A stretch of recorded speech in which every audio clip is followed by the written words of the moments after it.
The evening Colleen Ware was thrown out of her own father's house, the thermometer nailed to the porch post read 19 degrees. She was 14 years old. She stood on the frozen mud of the yard in a thin wool coat 2 sizes too large, holding a flour sack that contained everything she now owned in this world. 2 dresses, a pair of stockings with holes at the heels, a comb missing half its teeth, and a book called The Practical Gardener that had belonged to her mother. Behind her, through the frosted kitchen window, she could see the amber glow of the oil lamp and the silhouette of her stepmother, Ida Ware, already turning away as though Colleen had never existed at all. "You set 1 foot back on this property," Ida had said, standing in the doorway with her arms folded across her chest and her jaw set like a trap, "and I'll have the sheriff take you to the county home. Your father left this house to me. It's written down legal.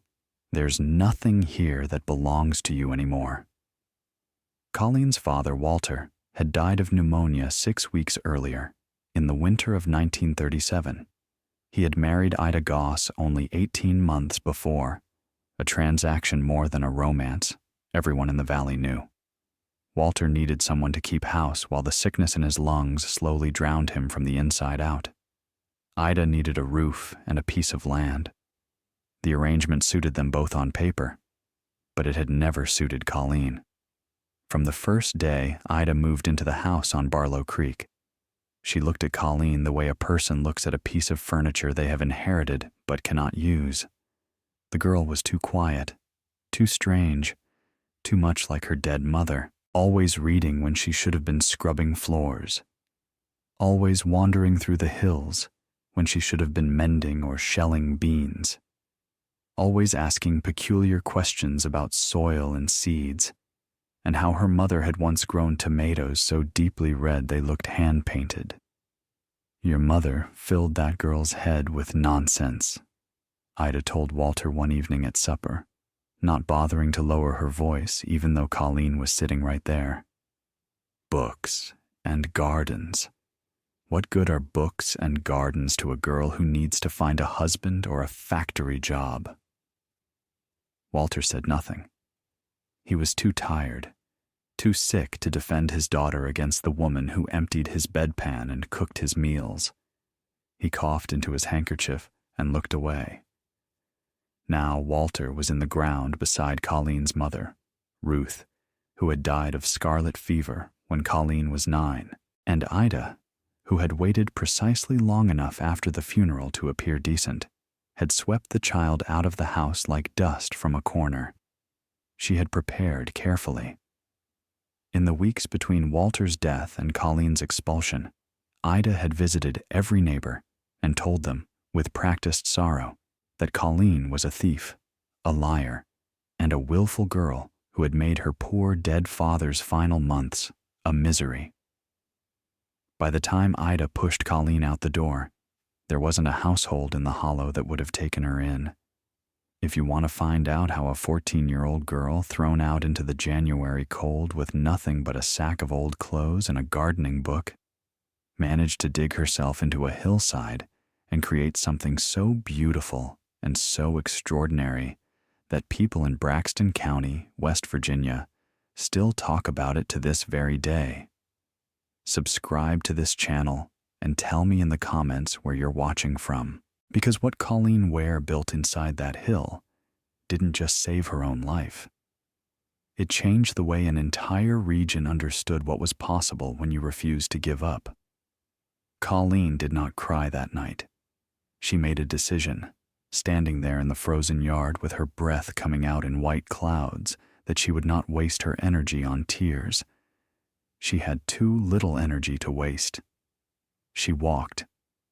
The road out of the hollow was a half-frozen track of red clay and gravel, rutted by wagon wheels and edged with stiff brown weeds. She followed it not toward town, where she knew no door would open because Ida had poisoned every well, but away from it, uphill, into the dark wall of the winter woods, She knew these hills the way most children knew the rooms of their own homes. She had wandered them since she could walk. First with her mother, who had taught her to identify wild ginger and to find the secret places where morel mushrooms grew each spring, and later alone, after Ruth died, and no one cared what Colleen did with her free hours.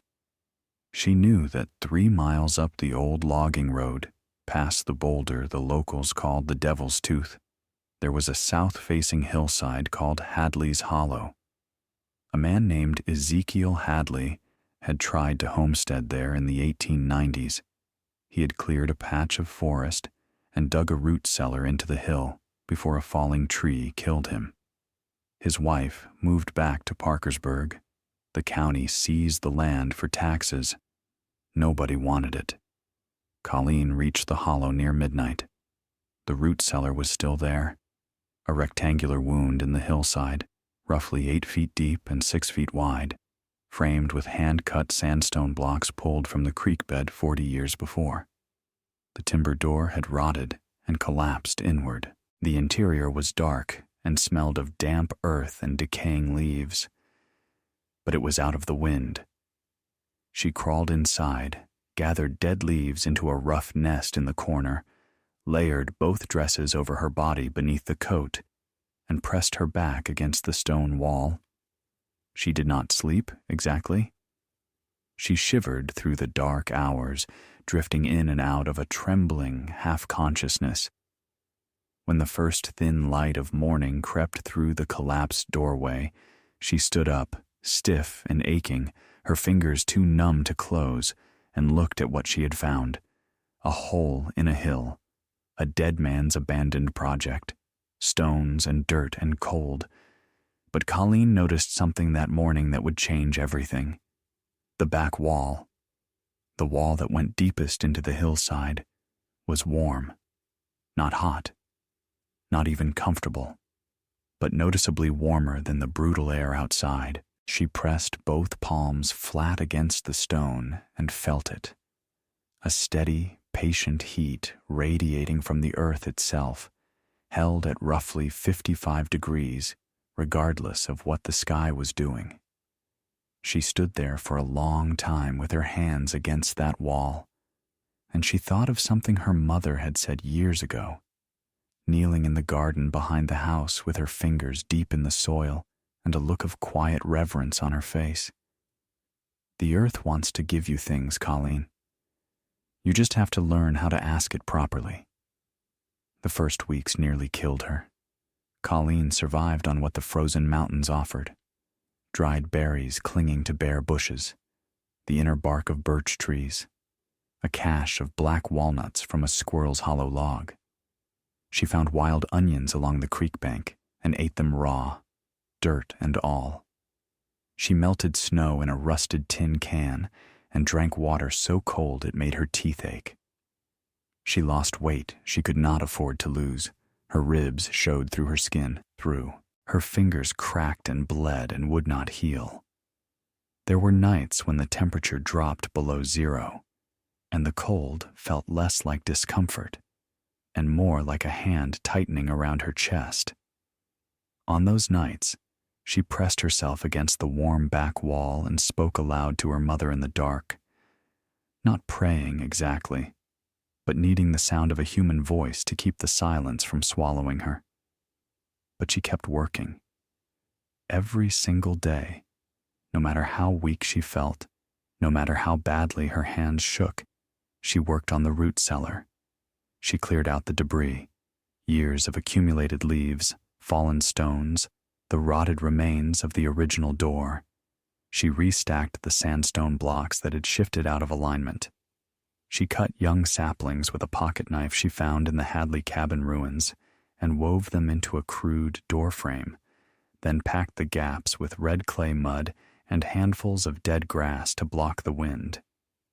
And then she began to dig. Using a rusted spade she found near the cabin foundation, one of Ezekiel Hadley's tools, still holding together after 4 decades, Colleen started extending the root cellar deeper and wider into the hillside.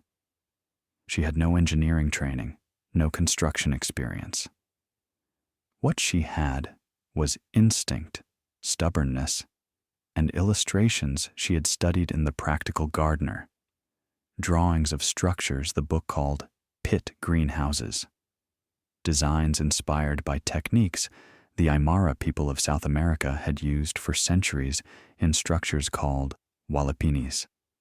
The principle was simple, even if the labor was staggering. By digging into a south-facing hillside, you created a growing space insulated on 3 sides by earth. The open south wall could be covered with glass to admit sunlight while trapping warmth.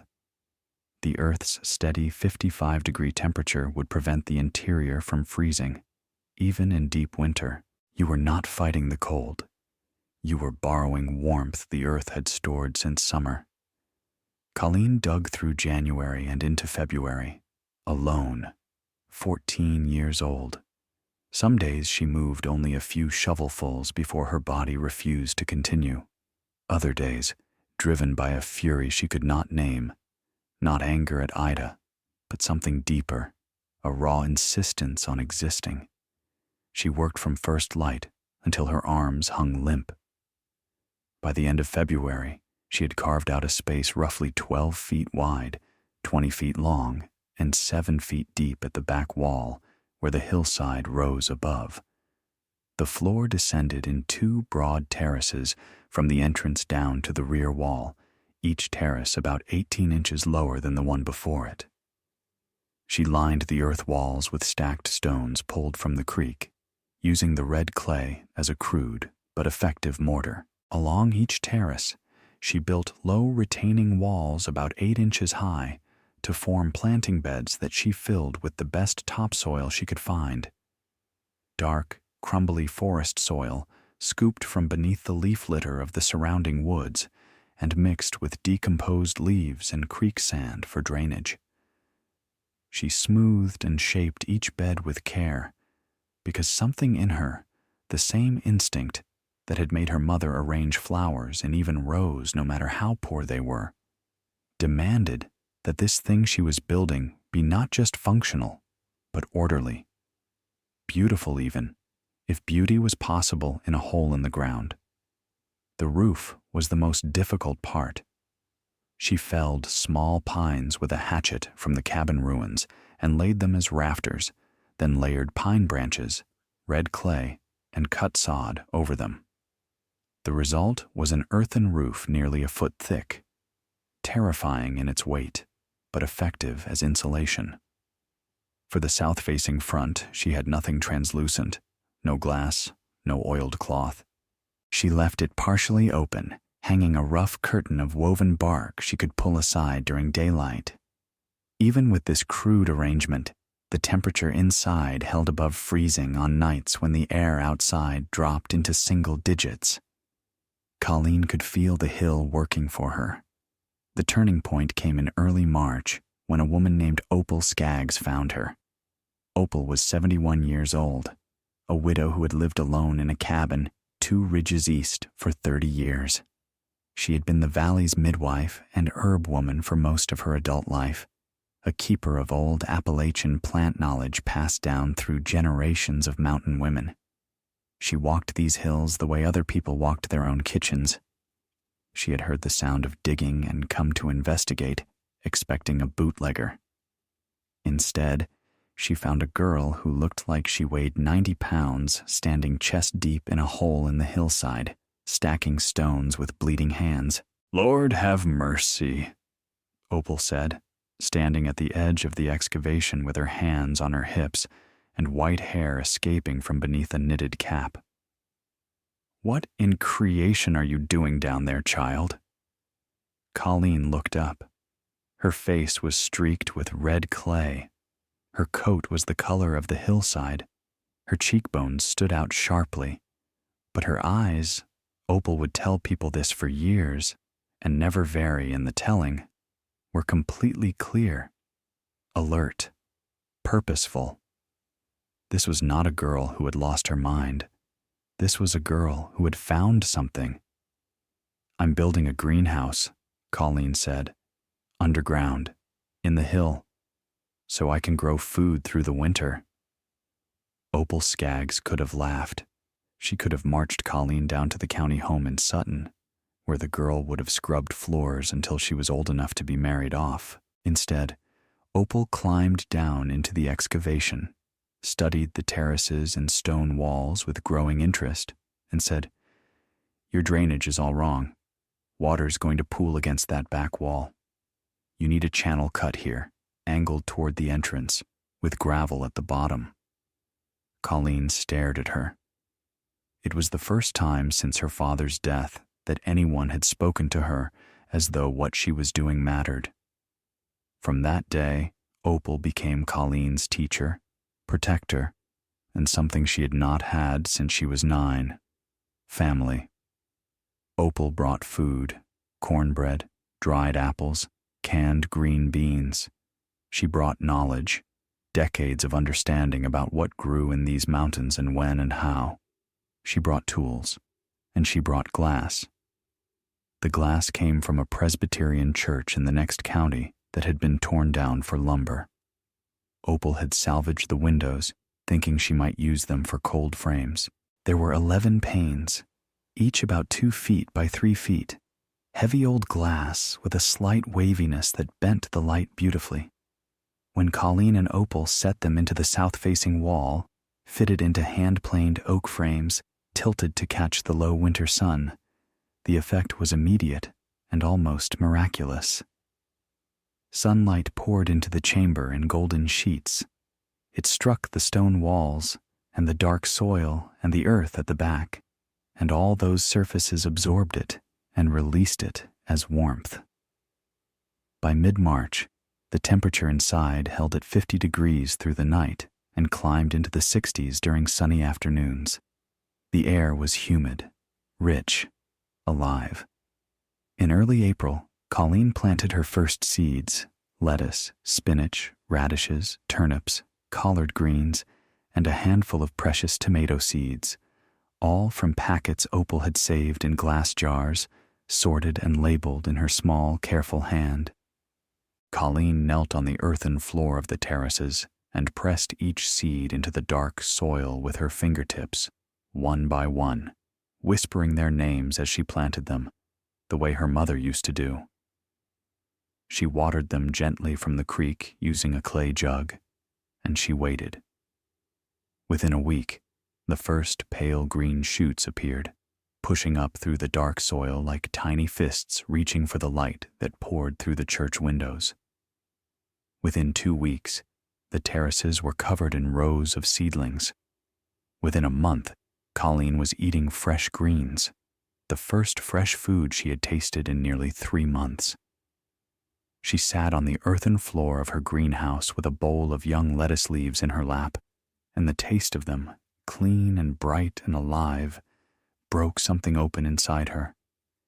She wept for the first time since Ida had thrown her out, not from sadness, not from relief, from something that had no name, the shock of realizing that she had actually done it, that the earth had answered her, that she was not going to die in this hill after all. Everything grew, not just grew, thrived. The underground environment created something like a perpetual mild spring. The earth moderated temperature swings that killed seedlings in exposed gardens. The stone walls acted as a thermal battery, absorbing heat by day and releasing it at night. The stepped terraces created distinct microclimates: sun-hungry tomatoes on the upper level near the glass, shade-tolerant lettuce and herbs on the cooler lower terrace. By midsummer of 1937, Colleen's underground garden was producing far more food than she and Opal could eat. She had expanded twice, adding side chambers she called wings, each with its own salvaged windows. She built an irrigation system from a diverted spring, channeled through clay pipes that Opal taught her to form and fire in a pit kiln. She constructed drying racks, a root storage chamber dug deeper into the hill where the temperature never varied from 54 degrees, and a small, surprisingly comfortable living space carved into the hillside beside the main growing area. Word began to spread through the mountain community, the way information moved in those hollows. slowly, skeptically, passed from one kitchen table to the next. A girl living inside a hill, growing vegetables underground in the dead of winter. Most people assumed it was exaggeration or lunacy. Some said the were-girl had gone feral. Others shook their heads and said it was a shame what happened to Walter Ware's child. But what could you do? Strange blood, strange ideas, and a mother who had filled her head with books instead of sense. The women were more curious than the men. They whispered about it at church, at the feed store, at the quilting circles that met in each other's front rooms on winter evenings. A few of them had daughters of their own, and the story nagged at them. The idea that a girl could survive alone in the woods, could build something from nothing, could feed herself from a hole in the ground when grown men with 40 acres couldn't keep their families from going hungry. The first outsider to visit, other than Opal, was Harlan Combs, who ran the general store in Frametown. He came in September 1937, driven by curiosity, and what he found stopped him cold. Colleen led him through the entrance, a proper door by now, framed in white oak and fitted with iron hinges, set into the hillside so naturally the mountains seemed to have grown it there. Inside, the air was warm and smelled of green, growing things. Tomato plants climbed twine strings to the ceiling beams. Beds of lettuce, kale, and Swiss chard filled the terraces in precise rows. Dried herbs hung from the rafters. Jars of preserves lined shelves cut into the walls. A narrow stream of spring water ran through a clay channel along one wall. Harlan stood in the middle of that underground garden for a full minute. Then he said, "I'll be damned." Then he said something that mattered more. "How much of this can you sell me?" That question was the beginning of Colleen's enterprise. Through fall and winter of 1937 into 1938, she supplied Harlan's store with fresh greens and root vegetables when every other garden in Braxton County was frozen solid. Families who had never eaten a fresh salad in January were buying lettuce from an underground garden built by a girl most of them had written off. The money was modest, but enough. Colleen bought proper tools, more glass, seed stock.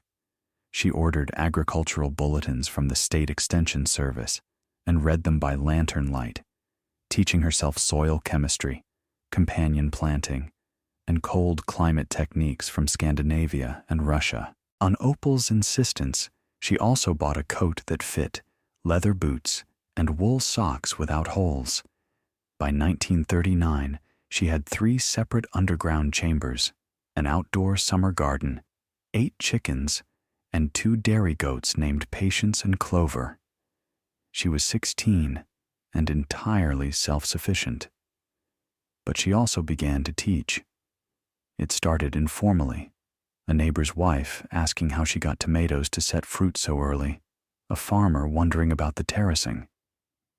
Colleen discovered she had a gift for explaining complex ideas in steps anyone could follow, and for encouraging people who had been told their entire lives they weren't smart enough to learn.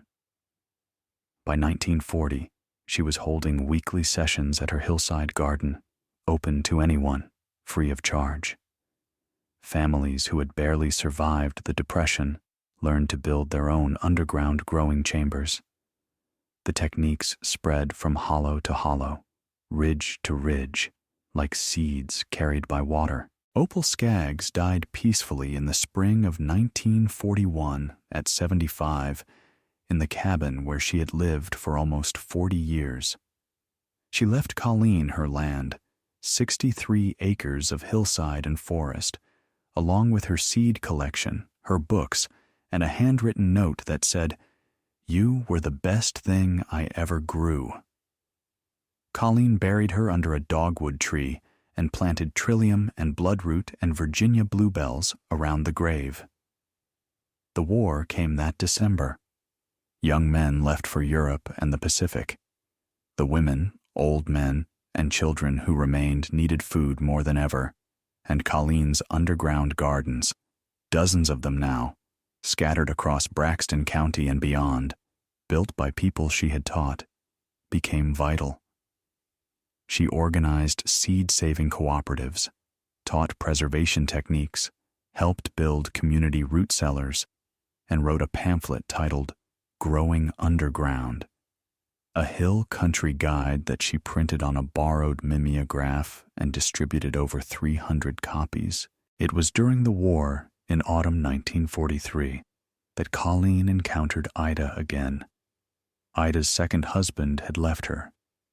The house on Barlow Creek was falling apart, porch sagging, roof leaking, garden gone to weeds. Ida was 53 and looked 70. She appeared at Colleen's Hillside one gray November afternoon, thin and hollow-eyed. She stood at the greenhouse entrance and said nothing for a long time, looking at what Colleen had built. The terraced gardens glowing green, the stone walls radiating warmth, the glass panels catching the last sun, the whole living, breathing creation that had grown from a dead man's root cellar and a girl's refusal to quit. "I didn't know," Ida finally said. It was not quite an apology, something smaller and more honest, an admission of surprise. She had not known this was possible. Colleen looked at the woman who had thrown her into the cold with nothing.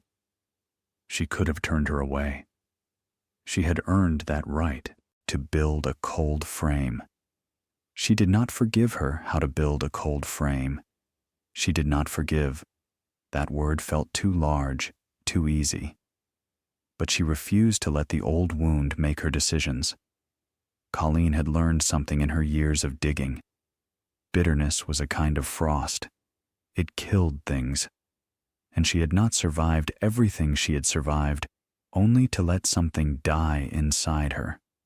After the war, a young man named Thomas Alford came home to Braxton County with a shattered left hand and a quiet disposition.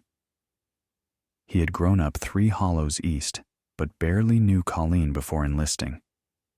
Now he attended one of her teaching sessions, then another, then began arriving early to help, moving stones, cutting timber, digging new chambers. They married in 1947 in the greenhouse, surrounded by tomato vines and the smell of warm earth. Thomas never tried to take over or reposition himself as authority. He understood that what she had built was hers in a way deeper than ownership. He was her partner, and their marriage was strong because of it. Together, they expanded. By the early 1950s, their hillside contained over a dozen interconnected underground chambers, a community teaching center, a seed library preserving more than 200 varieties of Appalachian heirloom plants, and a small experimental station where Colleen tested techniques drawn from Scandinavian and Russian agricultural research. The outside world noticed. The State Extension Service sent researchers who wrote reports filled with words like remarkable. A professor from West Virginia University called it the most innovative small-scale agricultural project in the eastern United States. Colleen thanked him, offered him tomatoes, and went back to weeding. She and Thomas had 3 children, 2 daughters and a son, all raised in and around the gardens. The eldest, Ruth, named for Colleen's mother, earned a degree in agricultural science and returned to expand the operation beyond anything her mother had imagined. Colleen taught into her 70s. She gardened even longer, and when her body finally refused to cooperate, she directed operations from a chair inside the original greenhouse, the one she had dug by hand at 14. She sat in the warm, earth-scented air with winter light streaming through the old church windows she and Opal had installed half a century before, and she watched things grow. She died on a Tuesday morning in April 1999 at 76. It was planting season. Her family found her in her chair, face turned toward the light. The tomato seedlings she had started the week before were unfurling their first true leaves. Thomas had preceded her by 4 years. They were buried side by side on the hillside, near Opal's dogwood tree, in soil Colleen had spent 60 years learning to understand. The underground gardens of Braxton County still operate today. Colleen's granddaughter manages the original complex, expanded and modernized, but still built on principles Colleen figured out as a starving girl with a library book and a dead man's shovel. The seed library holds over 400 varieties, several found nowhere else. The teaching center hosts seasonal workshops drawing visitors from across Appalachia. The wartime pamphlet has been reprinted 7 times. A bronze plaque near the entrance to the original chamber reads, Colleen Ware Alford, 1923 to 1999. She dug into the dark and found the light. So here is the question I want to leave you with today. What is the thing in your life that other people have called your weakness? The quality they told you to suppress, the interest they said was useless, the curiosity they called a waste of time, the dream they said was foolish for someone like you? Because Colleen Ware's story tells us something that matters, something easy to say, but hard to believe when you are the one standing in the cold with nothing. The very thing that got her cast out was the thing that saved her. The curiosity Ida called worthless, the reading the neighbors called laziness, the wandering they called strange, the dreaming they said was above her station. Every single quality that made Colleen unwelcome in that house on Barlow Creek was exactly the quality she needed to survive inside that hill. The world is full of people who will tell you that the things you love are a waste of your time, that your interests are impractical, that your way of seeing the world is wrong, or strange, or inconvenient. They will tell you this with complete confidence, and some of them will mean well, and some of them won't. And it doesn't matter either.